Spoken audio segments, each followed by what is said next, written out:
अस्सलाम वालेकुम नाज़रीन, आज हम बना रहे हैं सरसों का साग और उसको हम पहले काटेंगे, फिर वॉश करेंगे और फिर उसमें पानी ये हमने डाल दिया उबलते हुए पानी में और अब ये गलेगा तो फिर हम आपको हाँ जी नाज़रीन, ये हमारा साग गल रहा है। हमने इसमें एक पूरी मूली शामिल की है ताकि साग जल्दी से गल जाए। ये एक वो टिप है जो आपको शायद मालूम नहीं। हाँ जी नाज़रीन, हमारा ये साग गल गया है। अब हम इसका पानी निकालेंगे और फिर हम इसको गोटा लगाएंगे। और नाज़रीन, तकरीबन मैंने 5 से 10 मिनट इसको खूब घोटा है और अब ये मलाई की तरह हो गया है, यानी मलाई की तरह हो गया। अब ये खाने के काबिल है। ये देखें, ये शक्ल हो गई नरम मलाई। ठीक है, तड़का लगाएंगे। ये देसी घी है, मैं इसमें शामिल करने लगी हूँ। इसका हम बघार लगाएंगे।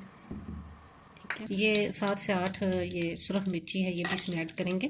आप लहसुन भी डाल सकते हैं, अदरक भी डाल सकते हैं, प्याज का भी तड़का लगा सकते हैं, लेकिन मुझे सुरख मिर्ची का तड़का पसंद है साग में, और साथ कड़ी पत्ता वो मैं शामिल करूँगी। ये कड़ी पत्ता है इसलिए था, बस मैं इन 2 चीज़ों का ही तड़का लगाऊँ।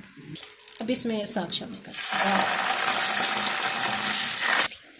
ये देखें अच्छा सा इसको मैंने बघार लगा दिया। ये देखें मलाई की तरह नरम ग्रीन ग्रीन साग हमारा तैयार है।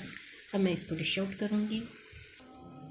नाज़रीन, ये है हमारा साग तैयार है। सरसों का साग था, इसमें हमने 2 मुट्ठी पालक डाली, फिर हमने इसमें थोड़ी सी मेथी डाली और ये शामिल करके हमने इसको गलाया और ये अब सही तौर पर गोटा लगा के आपके सामने तैयार है।